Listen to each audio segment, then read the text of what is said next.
The physical layout that we use in the business studio is intended to achieve two main things. That is, create more private spaces for students to do individual work or work in pairs, and then move into slightly larger spaces where they can work in groups of 5 to 6 students. And so in terms of how we configure the room, we create different spaces for that to happen. If everybody who's using our app, who is in that community, can get reduced insurance rates because it's a big pool of people, they're guaranteed a lot of business. Another huge difference is that studio learning is haptic.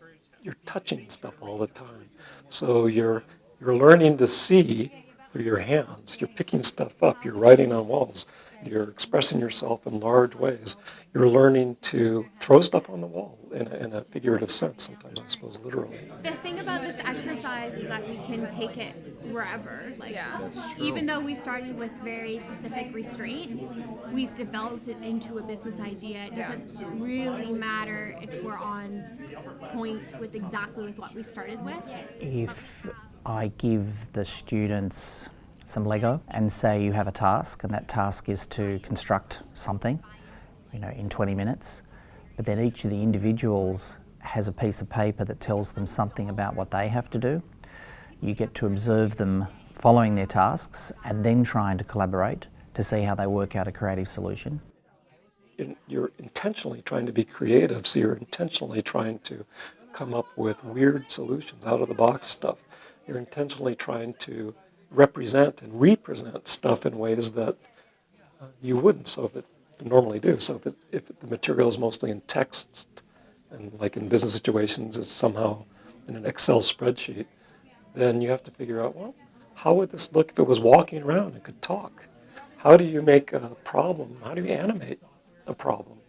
If it's a company that you're working with, how do you create a kind of a personality around that company with motivation and aspirations and those kinds of things? Sharks, they love sharks. Oh, and Finding Nemo. Nemo's world.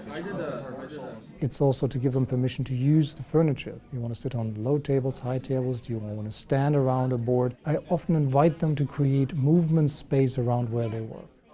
So whatever knowledge that you're developing in a studio, it's what I would call full spectrum.